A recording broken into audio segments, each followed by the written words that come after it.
지난 7월 어린이집 통학 차량에 4살 여자아이를 방치해 숨지게 한 혐의로 재판에 넘겨진 통학 차량 인솔교사와 운전기사 등에게 금고형, 실형이 선고됐다는 소식 어제 전해드렸는데요. 끔찍한 사고 이후 어린이집 통학 차량들은 달라진 게 있을까요? 저희 법률방송에서 어린이집이나 아이들 학원 차량, 불법 썬팅 실태에 대한 시청자 제보를 받아봤습니다. 로투데이 현장기획 장한지 기자입니다. 10차선 도로 위에 실력업, 레벨 점프업이라고 적혀있는 노란색 어린이 학원버스 한 대가 서 있습니다. 버스 앞창에는 어린이 보호 차량이라는 스티커가 붙어 있습니다. 그러나 정작 보호받아야 할 어린이는 보이지 않습니다. 짙은 불법 썬팅으로 멀리서는 물론 가까이서 들여다봐도 내부가 보이지 않기 때문입니다. 학원버스 뒤에 서 있는 어린이집 통학 차량도 짙은 불법 썬팅으로 안이 보이지 않는 건 마찬가지입니다. 또 다른 어린이집 통학버스입니다. 4, 5살 어린아이들이 버스에 하나둘씩 올라탑니다. 실버 계열의 불법 썬팅으로 창을 바른 이 통학버스는 어린이 수십 명이 탔지만 차량 옆에서 봐도 아이들의 윤곽조차 보이지 않습니다. 무슨 유행이라도 되는지 이 같은 실버 계열의 불법 썬팅 차량은 도로 위에서 어렵지 않게 발견할 수 있습니다. 아이들을 태우기 위해 아파트 앞에서 기다리는 차량도, 도로 위를 달리는 차량도, 주차 중인 차량도, 어떤 어린이집 차량이 더 짙게 썬팅을 했나, 내기를 했나 싶을 정도로 시커멓게 썬팅이 돼 있어 차량 내부가 전혀 보이질 않습니다. 왜 하는지 잘 모르겠고 애초에 저 썬팅을 이렇게까지 해야 될 필요가 있나. 계속 뉴스에도 애들 막 차 안에 갇혀서 뭐 더워서 죽고 막 이런 거 뉴스 보면은 아무래도 안전상의 문제에 있어서 별로 좋지 않다고 생각합니다.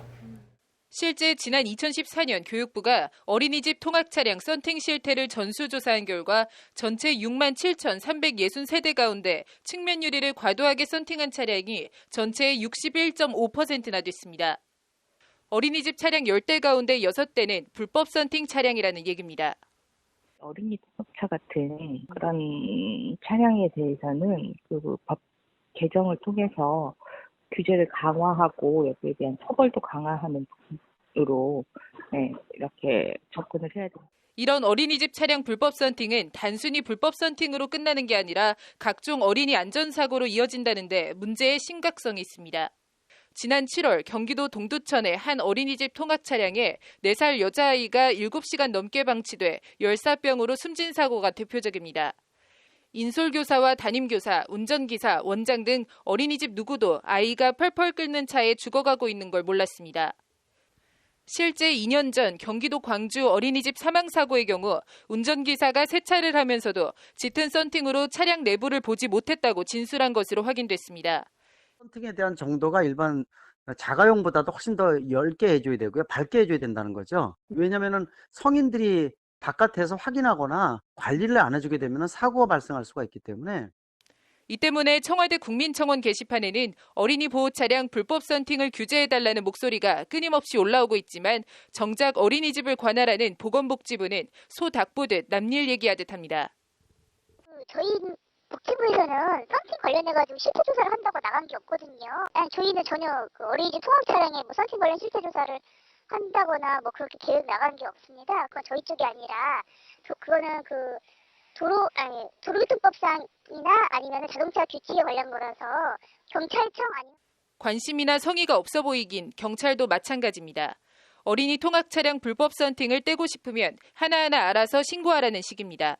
일괄적으로 전수조사거나 뭐 그런 건 없고요. 썬팅 기준 도로교통법에 있는데 그걸 준수하지 않는 차가 대부분이에요. 그래서 그런 상태에서 그 기준대로 다 이거를 단속할 수는 없고, 근데 아무래도 어린이 통학버스는 저번에도 좀 이슈가 되고 그러다 보니까 조금 단속할 필요성이 있다고 해서 뭐 신고 위주로 주로 단속을 중이에요. 네.